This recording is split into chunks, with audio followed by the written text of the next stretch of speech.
My name is Jason Hamacher. Let's see. Thank you. Thank you. I was born with that name. I grew up going to shows here. In fact, I played my first show in DC in early 93, and I flyered here for that show at a flyer that's in there. It was Born Against an MDC here, and I passed out flyers. I was very excited. Through a very short notice, I was asked to come and talk to you guys about my work in Syria. So I grew up here. I played shows here. And I took the ethics, attitudes that I learned from this music scene and ended up applying them by chance on an international stage, which is something I never ever thought I would do. I went to Syria in 2006 to 2010 and ended up with a bunch of really wild and insane adventures. I recorded the world's oldest Christian music, and that's coming out with Smithsonian Folkways.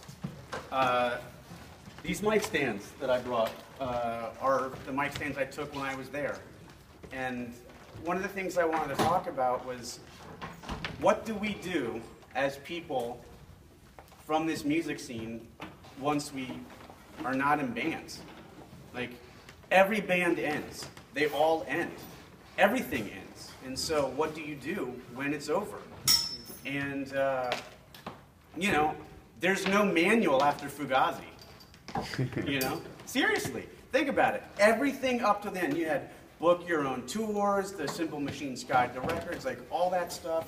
You've got the internet, and then being in Washington, D.C., early 2000s, a lot of the major bands that were the major influence on everything that this building offers were done, you know? And it was kind of, you know, to quote Salad Days, the core's getting soft.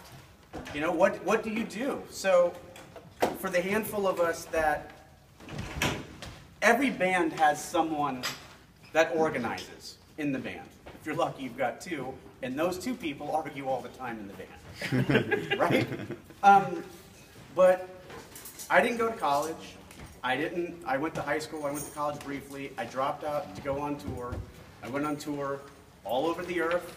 I played to modest to medium modest sized crowds everywhere. Nothing ever huge. And, you know, my parents were always like, what is the point of all of this? And creativity doesn't have to have a financial gain. That's one of the things that I wanted to discuss about what I was doing in Syria. Nothing that I do in Syria, or that I have done, has been driven by monetary means. Like, almost every time I talk about, or someone asks me, oh, are you getting paid? Oh, Syria's all over the news. The answer is absolutely not. Like, creativity and destruction should not generate income. It's great if you can you play your music, put out your record, and end up earning a living from it. It's rare. And if you do that, just like any creative endeavor, if you choose to make money from it, you choose to sacrifice part of it. I don't care who it is. Like, you have to make decisions that generate money. And up until war, Syria generated nothing, even related to money, to people that I was surrounded with or that I come interaction with. I have a book coming out, a big coffee table book on the city of Aleppo and some of the other cities in Syria. And when I started working on it, back in 2007, I emailed and had official meetings with every major publisher around. No one cared. No one cared, you know? And it was, to them, it was, this is really interesting. I love your photographs. I love what it does. And I love the story. We can't make money from this. And so I was just like, whatever. You know, I'll do it punk. I'll do it myself. It costs a crap ton of money to print a photo album. Guess how much 2,000 books cost to print? Actually respond, guess. $4,000. Way more than that. No cash discount. Oh, okay. 40,000? What? 50,000? 40. 40. $40,000. You know? And so publishers, they don't want to spend $40,000 on something that doesn't make money. They don't want to spend $5,000 on something that doesn't make money. So up until the war, no one wanted to spend money on anything related to Syria. So I do it myself. Like the album that's on the table, like I have an album that, which cost more than $2,000 as well to produce. Come stand up front. You're gonna be my Vanna. You've got the shorts for it. Give it up for Vanna's legs. Thank you, sir. With my radio voice. So I was there at a time where it was kind of the apex of the modernization, and that sounds too archaic, but everything was kind of, my friends from Syria refer to it as the best time for them. Like obviously everyone's younger. And so I got to document, I got to hang out with all walks of Syrian life, all walks of culture. That is a great drum set. From everyone to like Kurdish gravediggers to ambassadors to royalty. I had a meeting once with the Prince of Greece and everything in between. And the only reason I can function in all these various forms of society is because I grew up going to punk shows. It's the only reason. I learned those skills from this room and this environment. You know, pre-internet, you had to call everyone to get shows all over the earth. It sucked. Like having to book a European tour on the phone in Fairfax, Virginia was it was expensive, but you had to call people and talk to them. And so this whole project, like there was a thing in the city paper that ran today about the stuff I've been doing. This whole project is me literally calling people on the telephone and asking them, hey, I'm going to go do this in Syria. Do you need anything? I cold called every Ivy League school between DC and New England. Harvard, Yale, Princeton, everyone. I did some research. Like I looked in their theology guide, you know, their website to see who I think would be of interest. And I just called, literally, this is my phone message. Hi, my name is Jason Hamacher. I'm from Washington, D.C. I'm going to Syria to work with the Syrian Orthodox Church. Do you need anything? Here's my phone number. And to my surprise, Yale called 4 hours later and freaked out, and I ended up working with Yale and filming some really rare liturgical practices for one of their doctorate degrees. And so the point of what I want to say is not to highlight, look what I've done, but highlight, look what we can do. Like, there's so much that this music and this scene preaches that can be expanded outside the realm of music that I've always found inspiration from. To highlight actually what's happening in the country, it's obviously horrible. Who here has been to the Middle East? Where did you go? I've been to Syria and Lebanon and Israel. Why were you there? I've got family in Israel and I just traveled throughout Syria. Awesome. And Saudi Arabia. The real one. Who else was in? Perfect. So it's a good intersection. Before I went, I had no idea. Before going to Syria, I went to most of the Middle East, but it was a far-off place where everyone fights each other in the streets. That's what I thought, you know? And so, obviously, when you go somewhere and you meet people and you interact with people, if you are willing to open yourself up, you obviously learn a lot and you can kind of experience a different culture. And out of everywhere I've ever been on earth, the one place that really was the most welcoming was Syria. And it was a complete shock to me, to be honest.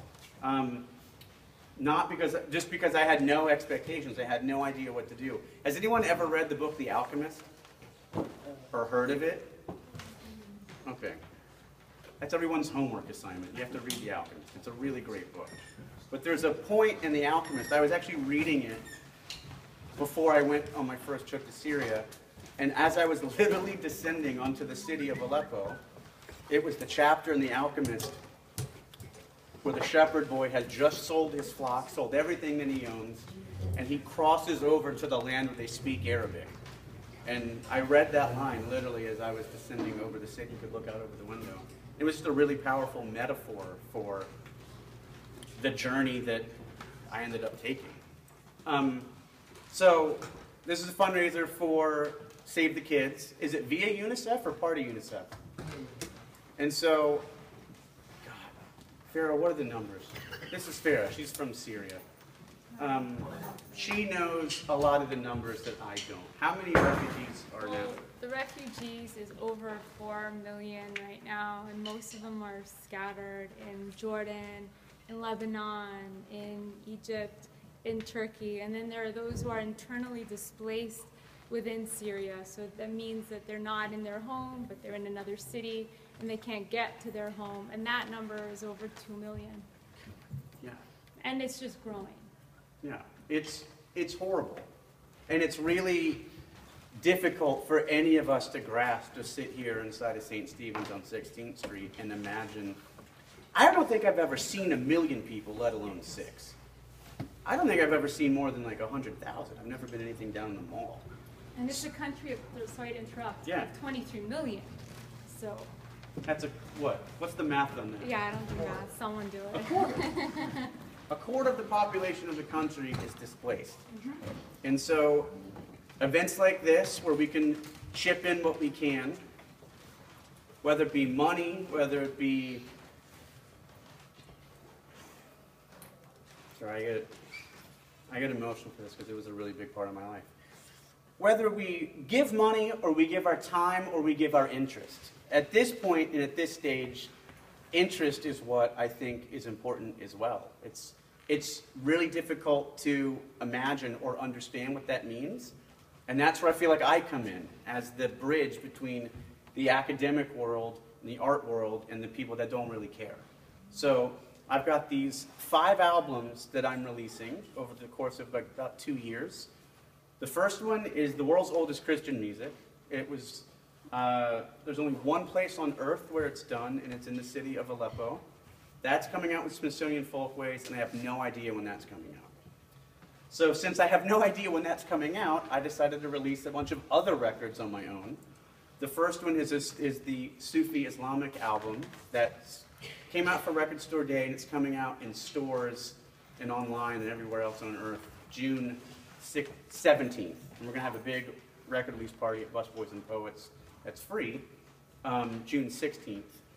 The second one, which will be an equally heavy one, is an Armenian Orthodox album of chants, because I have to go over the Armenian Holocaust. Who here has heard? I have a question. Yeah. Is that in like Old Church Slavonic or is that in Armenian? That's an Armenian. Okay. It's an Armenian. It's recorded in the Church of 40 Martyrs in the city of Aleppo. The church is still there, but the neighborhood is almost gone, totally leveled.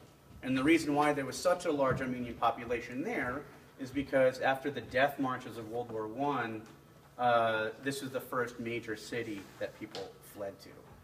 So this is all very light conversational topics. It's really hard to get into all of this stuff when I'm sitting down at home. The third one is the Chaldean album. Has anyone heard of Chaldea? Chaldeans? Yeah. Yeah. Has anyone heard of Abraham? Abraham stopped off and was from Chaldea. The Chaldean region of now Iraq. And then the fourth one is going to be an album of Syriac, which is a type of Aramaic, chanting that we broke into this cathedral in the middle of the night and had all these deacons do.